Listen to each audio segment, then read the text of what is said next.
RCB fans, I'm back.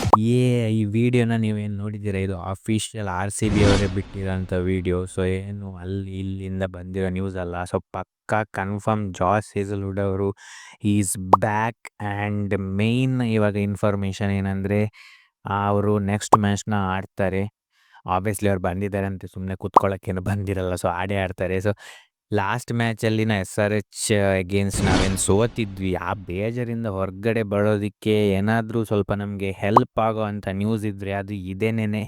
So ಜಾಸ್ Hazlewood is back. So ಇದಕ್ಕಿಂತ ಮುಂಚೆ ಬರ್ತಿದ್ದ ನ್ಯೂಸ್ ಏನಂದರೆ, ಹೇಸಲ್ವುಡ್ ಅವರು ಪ್ಲೇ ಆಫ್ಸ್ಗೆ ಅವೈಲೇಬಲ್ ಇರ್ತಾರೆ. ಸೊ ಉಳಿದಿರೋ 2 ಮ್ಯಾಚ್ ಏನಿತ್ತು ಅದಕ್ಕೆ ಅವೈಲೇಬಲ್ ಇರಲ್ಲ ಅಂತ ನ್ಯೂಸ್ ಬರ್ತಾ ಇತ್ತು. ಸೊ ಮೇ ಬಿನೋ RCB ಅವರು SRH ಮುಂದೆ ವಿನ್ ಆಗ್ತಿದ್ರೆ ಅವರು ಪ್ಲೇ ಆಫ್ಸ್ಗೆ ಬರ್ತಿದ್ರೇನೋ.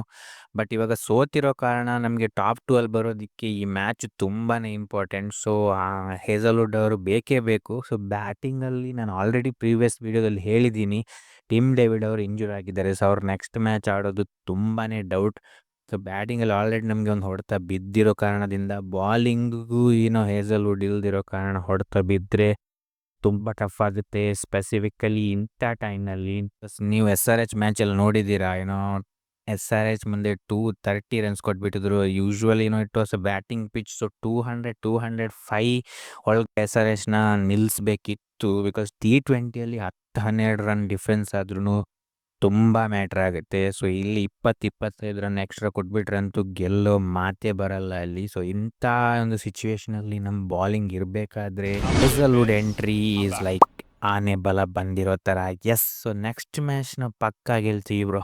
ನೀವು ಏನು ಹೇಳ್ತೀರಾ ಬಿಡ್ತೀರಾ ನಂಗೆ ಗೊತ್ತಿಲ್ಲ, ನಾನಂತೂ ಹೇಳ್ತೀನಿ. ಕಮೆಂಟ್ ಸೆಕ್ಷನಲ್ಲಿ ನೀವು ತಿಳಿಸಿ ನಿಮ್ಮ ಅಭಿಪ್ರಾಯನ. But RCB will win the next match for sure.